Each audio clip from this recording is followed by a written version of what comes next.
അങ്ങേ വീട്ടിലെ സുജയുടെ കല്യാണക്കുറിയാ. അടുത്ത ആഴ്ചയാ കല്യാണം. മനസമ്മതാണേലും കൊള്ളാം, കല്യാണമാണേലും കൊള്ളാം. പുത്തൻ സാരിയുടെ കാര്യം മാത്രം പറഞ്ഞേക്കരുത്. പുതിയ തോരണം വാങ്ങിയിട്ടേ ആഴ്ച ഒന്നും ആയിട്ടില്ല. അതല്ലേ റിനിയുടെ കല്യാണത്തിന് ഇട്ടത്. ഇനി ആ സാരി പുറത്തോട്ടൊന്ന് കാണിക്കാൻ കൊള്ളാവോ? അതിനൊരു മറുവശം കൂടെ ഉണ്ട് പപ്പ.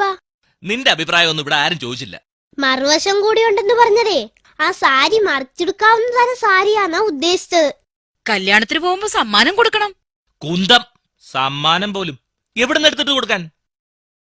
ഞങ്ങളുണ്ടായപ്പോ അവര് സമ്മാനം തന്നിട്ടുള്ളതാ. അത് നീ അറിഞ്ഞിട്ടേ ഇല്ലാന്നങ്ങ് പറഞ്ഞേക്കണം. കഞ്ഞി വെച്ചില്ലേലും വേണ്ടൂല, സമ്മാനം കൊടുക്കണം. അല്ലേ നാണക്കേടാ. ഇന്നാ നീ പറഞ്ഞ കുന്തം തന്നെ മേടിച്ചിട്ടുണ്ട്.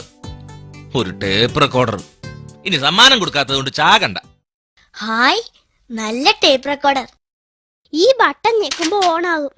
ദേ കാസറ്റ് കറങ്ങുന്നു. മുടിയാൻ നേരത്താ അവിടെ ഒടുക്കത്തെ ഒരു കല്യാണം. മാമ്പഴം വീഴുന്നു, നമുക്ക് പോയി എടുക്കാം. ആ പെണ്ണിന് 3 വയസ്സുള്ളപ്പോ മുങ്ങിച്ചാവാൻ പോയതാ. ഞാനാ അന്ന് രക്ഷിച്ചത്. ഒന്നങ്ങ് കണ്ടില്ലാന്ന് വെച്ചാ മതിയായിരുന്നു. പിള്ളേർക്ക് പുസ്തകവും ഡ്രസ്സും വാങ്ങിക്കാൻ കടം മേടിച്ച കാശാ. കൊണ്ട തിന്നട്ടെ പണ്ടാരങ്ങള്. അല്പം കാശ് ചെലവായതിന് ഇങ്ങനെയുണ്ടോ ഒരു വൈരാഗ്യം? അവള് കെട്ടാൻ പോണ ചെറുക്കനെ കണ്ടു കൊടുത്താലും മതി. പന്നിയുടെ മോന്ത പോലെ മുഖം. ഒന്ന് ചുമ്മാതിരിക്കേ, വേണ്ട ദിനങ്ങളൊന്നും പറയാതെ. അങ്ങനെ ഒരു കോന്തനെങ്കിലും കിട്ടിയല്ലോ. പണ്ട് ഒരുത്തന്റെ കൂടെ ഒളിച്ചോടിയോളല്ലേ. ഈ പൊട്ടനെ കിട്ടിയത് തന്നെ ഭാഗ്യവാ. സുജയുടെ കല്യാണത്തിന് തരാനായി ഞങ്ങള് നേരത്തെ വാങ്ങി വെച്ചിരുന്നതാ. ഒരു സമ്മാനം തരാൻ ഞങ്ങൾ കാത്തിരിക്കുവായിരുന്നു. വളരെ സന്തോഷം. ഇത് ഞങ്ങളുടെ അയൽപക്കത്തെ വക്കീലങ്ങൾ കൊണ്ടുതന്ന സമ്മാനമാ. ഇതെങ്ങനെ പ്രവർത്തിപ്പിക്കുന്നത്? ഈ ബട്ടണിൽ അമർത്തിയാൽ പ്ലേ ആവും. ഇതിൽ കാസറ്റ് ഉണ്ടല്ലോ. അവിടെ ഒടുക്കത്തെ ഒരു കല്യാണം.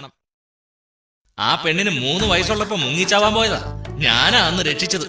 ഒന്നങ്ങ് കണ്ടില്ലാന്ന് വെച്ചാ മതിയായിരുന്നു. അവള് കെട്ടാൻ പോണ ചെറുക്കനെ കണ്ടു കൊടുത്താലും മതി. പന്നിയുടെ മോന്ത പോലെ മുഖം. അങ്ങനെ ഒരു കോന്തനെങ്കിലും കിട്ടിയല്ലോ. പണ്ട് ഒരുത്തന്റെ കൂടെ ഒളിച്ചോടിയോളല്ലേ. ഈ പൊട്ടനെ കിട്ടിയത് തന്നെ ഭാഗ്യവാ.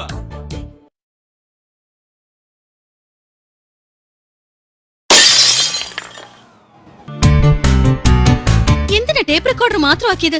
ഒരു ടൈം ബോംബ് ആയിരുന്നെങ്കിൽ ഇത്രയും നാശം ഉണ്ടാകത്തില്ലായിരുന്നല്ലോ.